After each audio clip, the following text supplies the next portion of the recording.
मुंगेली के लोरमी गांव घाटा पानी में पानी लोगन के जीव के काल बनिस। नाली नहीं होए के कारण स्कूल ग्राउंड में पानी भरे ले लइका मन ला स्कूल आए जाए में भारी दिक्कत होवत हे और लोगन मन के घर में पानी घुस गए हे, जिहां लोगन मन ला रहना खाना पीना के समस्या होवत हे।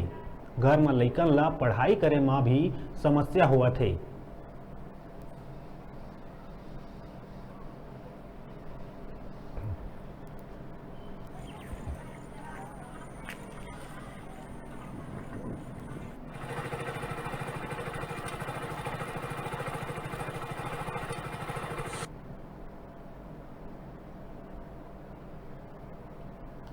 माय नेम इज प्रीति टंडन। कहाँ पढ़ाई करते हो? शासकीय पूर्व माध्यमिक शाला आप स्कूल में परेशानी होती कि नहीं होवे? होते। क्या चीज़ में परेशानी होती? ये आने जाने में बहुत परेशानी होता है कि पानी नहीं बची।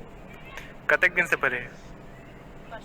बहुत दिन से भरा हुआ। वहाँ बताना है। तो क्या बोलते हैं?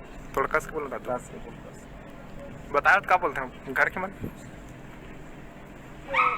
सब बच्चे मिलकर बोलो सरपंच। सरपंच तो बोले घर पर? ये तो आते ही नहीं है। कहाँ रही सरपंच?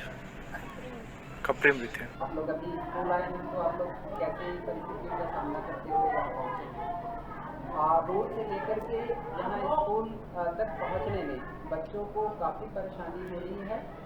जैसा कि आप लोग पूरे देख रहे हैं कि ये पूरा मैदान जो है वो पूरा भरा हुआ है पानी से, और आने वाले नेक्स्ट डेज में मुझे लगता है कि यदि आज बारिश होगी तो हमारे पूरे स्कूल पर वो पूरा पानी जो है अंदर घुस जाएगा। तो ऐसी परिस्थितियों में सर हम लोग जो है मैंने अपने संकुल के माध्यम से जो ग्रुप बना हुआ है उसके माध्यम से यहाँ के फोटोग्राफ्स और यहाँ के सिचुएशन के बारे में मैंने बता दिया था। और ये जैसे ही हम लोग इस संबंध में हमारे यहाँ की ग्राम पंचायत के माननीय सरपंच महोदय से भी बात करेंगे कि इस समस्या को जितना जल्दी हो सके इसका समाधान निकाला जाए। और